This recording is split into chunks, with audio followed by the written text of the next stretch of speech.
the tale of the tape for the heavyweight super fight between Tsuyoshi Kohsaka and Kimo. 29 and 28 respectively. Size is not a factor here in our tale of the tape. And we are happy here octagon side to be joined by David Tank Abbott, who will act as a guest commentator here in our heavyweight super fight. First of all, Tank, have you been impressed with what you have seen so far here tonight? Absolutely. You know, these guys, they're small, so they have to know what to do. They have to have technique, and you can see them, you know, Chihuahuas fighting. They have to know what to do to take somebody out. They don't got the power to really clamp down and hurt somebody, if you know what I mean. Like a pit bull or something like that. Like a pit bull, which we have seen David Tank Abbott be in the past, Jeff. Well, normally a pit bull is the smaller animal, not the larger one. But it's interesting, Tank. You got to admit, fast action, high expertise, and certainly great skill level. Absolutely. I will admit to that. Tank will look forward to your comments throughout this heavyweight super fight. For the introductions officially to the veteran voice of the Octagon, Bruce Buffer. Ladies and gentlemen, we will now begin our UFC 16 heavyweight super fight. Beginning with the fighter standing to my left. He is a submission fighter and a judo expert with a mixed martial arts record of 25-2-3. He comes to us from Yokohama, Japan, standing 6 feet, 1 inch tall, and weighing 230 pounds. Introducing Tsuyoshi Kohsaka.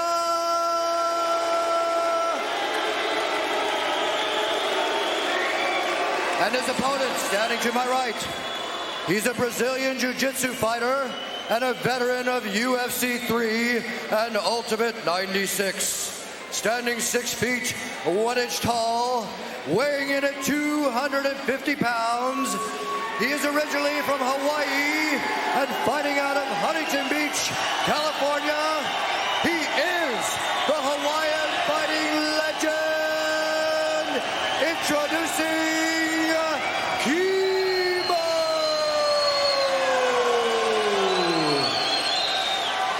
The heavyweight super fight between Kohsaka and Kimo. What do you expect, Tank? Holy smokes, I don't know. Hopefully I expect a fight. I just want to see somebody get beat on, that's all. Well, interesting. One thing about Kimo, the tournament champion from Ultimate Japan was Sakuraba. Kimo wants a victory over Sakuraba. They both Good, nice shot. Take down into the guard. Submission right there. Kimo's up.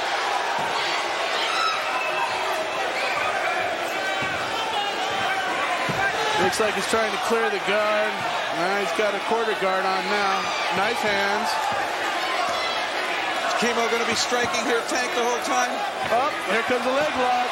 Here comes a leg lock. I don't think that's a... Oh, he's got it deep. That's deep.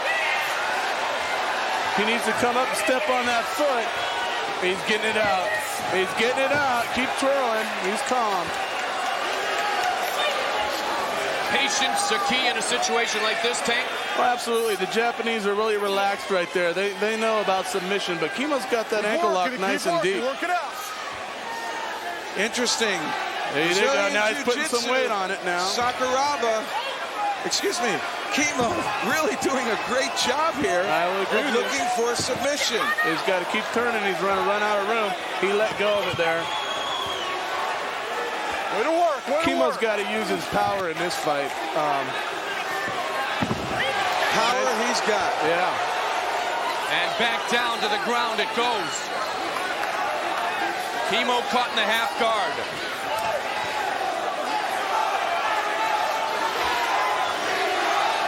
Kohsaka also said he intends to put him away with a submission technique. Well, that's Kohsaka's game. Kohsaka will play the patient role and go ahead and look for submission. What was interesting is Kimo had a pretty deep lock there, but yeah, and he couldn't capitalize on it. And Kohsaka never even looked phased. He just kept rolling, moving, and was able to get out of it. Nice, calm look on his face. Interesting. that he couldn't finish that because he had it deep. Kimo's father in the military, born and raised in Hawaii, met his mother in Germany, and Kimo grew up in Waikiki. Now he lives taking your neck of the woods, Huntington Beach. So he says.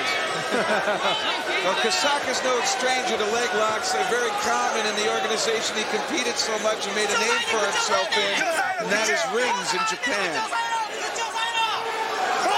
Now, Kimo was the first to ever battle Royce Gracie in the fashion that he did. And Kimo came away, in some's estimation, fresh and unharmed in his first appearance back in 1994 in UFC 3. Well, you could say that, but, you know, Royce Gracie came back for the next fight and ended up throwing the towel in. So, you know, what can you say? Work it out, work it out. Not against Kimo's only losses, though, are to two big veterans of the UFC, and that is Royce Gracie and Ken Shamrock. Yes. Maurice Smith in the corner of Tsuyoshi Kohsaka. Yes. And the TK guard. Come on. And you have been in the octagon with Maurice Smith, Tank. And there's a possibility the winner of this fight could meet you in May in Mobile, Alabama. Holy smokes. First word you've gotten of that, I would have guessed. Oh, I don't care. Anybody wants to, oh, look at this. We got a leg lock brewing. Kohsaka had the lights go on for a second there, but Kimo able to scramble around, clear his foot. Yeah, they're very patient, but that's not my style. You're going to fight. Well, you were in a similar position against Anjo in Ultimate Japan. You were in the guard, on top. What does Kimo need to do here? Kimo needs to clear the guard and rain some punches down. You know, like I said, they're very patient, and as we all saw, Anjo took a beating. You've been working, come on. Kept on ticking, but here he goes. That's kind of the trait of the Japanese fighters, though, isn't it, Tank? And I know that you said afterwards, when you defeated Anjo in Ultimate Japan, you had the greatest respect for his heart. Yes, he did have heart. Here we go. Look at this. They're really good at submission and heart. Well, Maurice had said that Kohsaka needed to take more chances against Erickson in this contenders fight. I'll tell you right now, I'm looking at this and I'm getting excited. I love fighting. I love it. He may have to take some more chances here against Kimo. Put himself at risk to find an opportunity. Kimo has his own webpage now, www.kimomama.com. Could we see a Tank webpage someday in the future? I think there are a few, but none that I have anything to do with. No official David Abbott Tank pages, right? I don't have time to play on the computer. Oh, a big shot with the left by Kimo. Oh, yeah. Looks like he's cleared the guard a bit. Still got one of his legs trapped in there. Yeah, but he's way high up on that. Yes, he is. Get up there and start raining some bombs down on his head. Oh, from the right guard. hand. Kohsaka delivers a shot. And he's down. He also caught it on the way down, and so there was added impact because Kimo was on his way down. 12-minute regulation time, 3-minute overtime here in our heavyweight super fight. I like to get up there in that position and rain some punches down on him, you know. Maybe he's taking a break, getting some air. How concerned are you, Tank, in this situation, raining punches down of a possible armbar or submission technique? I'm well versed on submission, and Come on, let's work out. they have to worry about my 600-pound sledgehammers hitting them in the face. One would have to say, Anjo actually caught you momentarily in an armbar. You were able to power your way out, but you definitely saw danger. I don't think he liked my knee in his face. An effective counter? Yeah. Thought of that at the moment, too. Good movement, way to go. All right, guys, let's see some blows. That's it, take him to the fence and then pound on him. Now he's cleared his guard. Doesn't... Work your way out, let's work it out. You better turn, you better turn. Just missed with his attempted 600-pound blow, as you said. But that's a rainmaker. I think he's more in the 300-pound. 300, 400-pound range. That's also the beauty of the guard, the ability to unbalance the top man. And Kimo set up the rain punches, and Kimo arched, sending all that weight forward. Kimo's got to put his hands down to catch himself. The hands are bracing, they're not punching. Absolutely. Wow, for an Olympic wrestler, you're pretty versed on that. Now in a mount position, Kimo.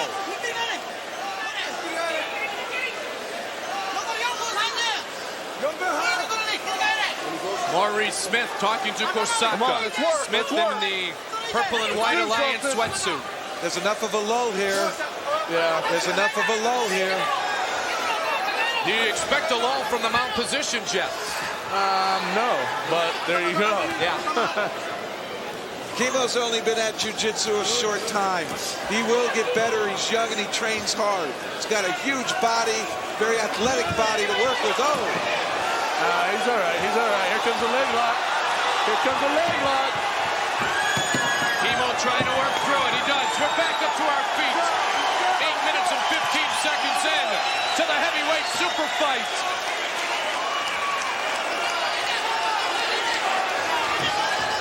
It's a good little scrap here. This is Kimo. Spent a lot of energy on top. He was in motion. Oh, he's gone. Oh, he got his bell. He knows. Gave him the nod, like, nice shot. Yeah. Rung his bell a little bit. You got to wonder if Kimo's tired. He spent a lot of energy there. He's breathing hard, Yeah, but the shoulders are coming up and down. Also, look at the lead leg. He's not very steady on his feet. See, he's off balance. And we have a lot of time left in regulation. Over 3 minutes, now exactly 3. yeah. Kimo needs to hit him with a straight right when that foot comes flying out. Keep working it. Tank, when you're trying to catch your wind like that, what goes through your mind? I don't think about it, man. When I'm in there, I'm after your ass. That's it. I don't think about air. No lack of concentration then from fatigue? No, absolutely not. Jeez, Kohsaka doing a nice job here. Striking Kimo. Yeah. Trying to hammer on the left thigh. At the same token, Kimo's getting his air back, and that's not. That's a heavy price to pay to just breathe. Yeah. Kimo has over 2 minutes to work to a 1-minute rest period, though. And Kohsaka looks very, very fresh. Kimo definitely looks off here. Yeah, but His he's back getting his is air. very straight. He is getting his air, though. You can see his life coming back to him. Here he comes.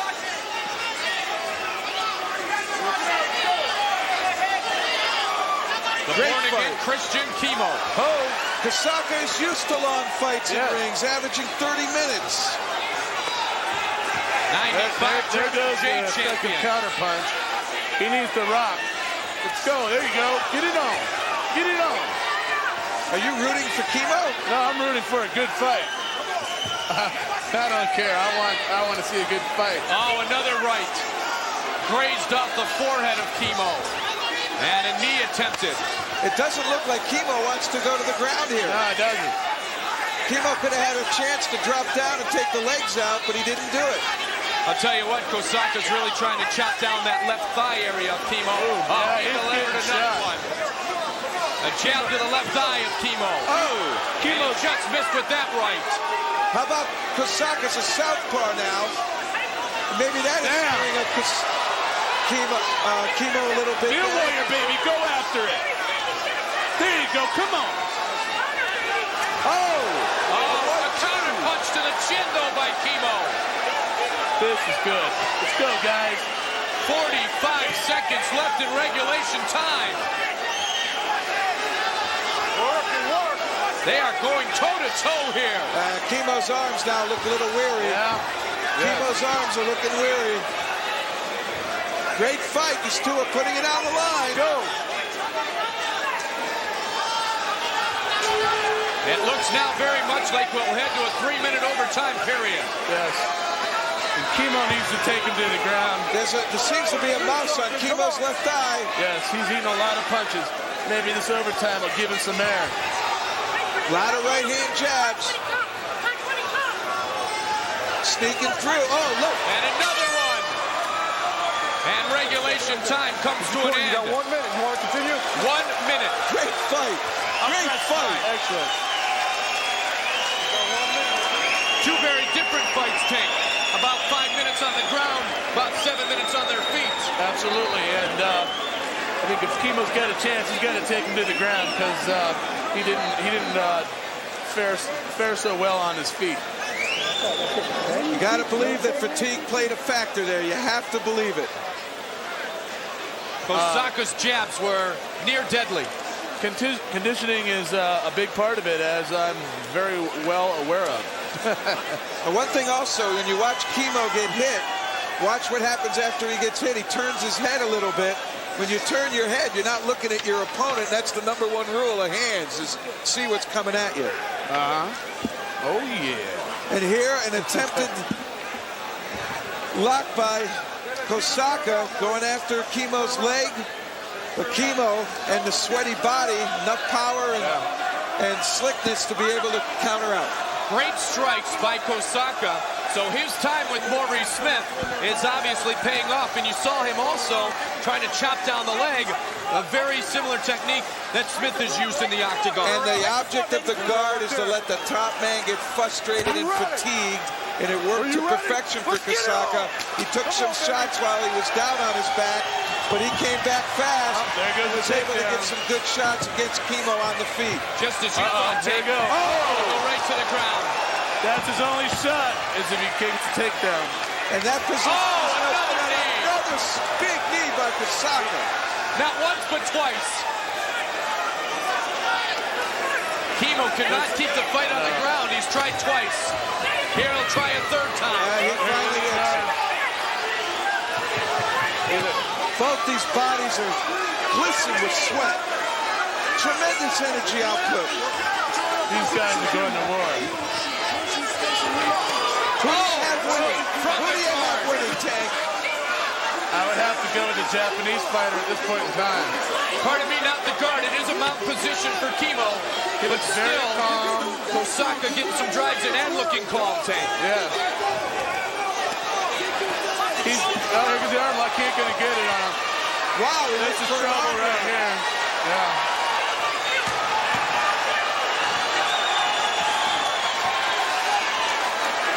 Things do not look well. Kohsaka says Kimo has great heart. He's demonstrating that right here. Let me tell you something. Anybody that steps into the octagon has got big balls and big heart. Tank, that's classic Tank. That's the way it is. You can sit at home and sit on your couch and drink a beer and talk about kicking ass. Get in the cage and do it. Tsuyoshi Kohsaka. A magnificent performance against Kimo. Yes. Seems to have the upper hand now. He is the aggressor. He continues to strike. That's how you got to be when you're in the top position. Rain them punches down. Now, Kohsaka's probably got 200-pound cannons. That's right. Just 1/3 the size cannon That's of our right. guest commentator, David Tank Gavitt. But he's coming in with the rights and the left. And Kimo's in trouble again. Yes, That left hand is getting in almost every time. Notice the combination, right, left from the guard. As Maurice Smith would have it, Kohsaka is striking from everywhere. 30 seconds left. And it looks as though Kohsaka is in control of this fight now. I would have to agree with you about that, Jeff.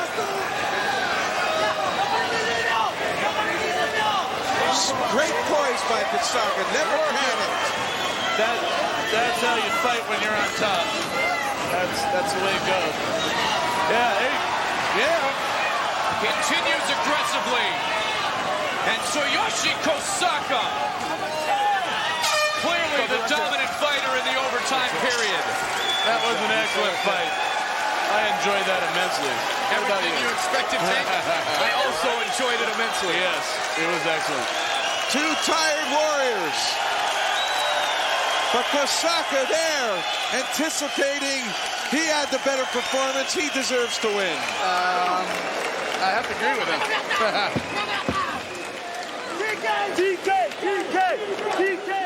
Maurice Smith yelling TK in the background. It's Bruce, you mentioned it. I thought Kimo was Hawaii. Why is he saying tiki, like a tiki lamp or what? Left hand by Kohsaka. He stayed active when he was caught in Kimo's guard by raining punches. Had tremendous energy at the end of this fight. Part of that was due to his ability in the guard. He let Kimo wear himself out. It looks like he came back strong. Looks like Kimo's got a little trophy on his eye. A little blood squirting out of it. It was tough for Kimo to ever get his win back. We saw it in the regulation time. And really there, he had an opportunity to sit up and strike Kohsaka, and when he was down there that low on his legs and he was so tired he couldn't really sit up to throw those punches. The judges have rendered a decision. Let's go into the octagon. Here's Bruce. Ladies and gentlemen, we go to the decision of the judges. And we have a unanimous decision for the winner of the UFC 16 Heavyweight Super Fight, Mr. Tsuyoshi Kohsaka!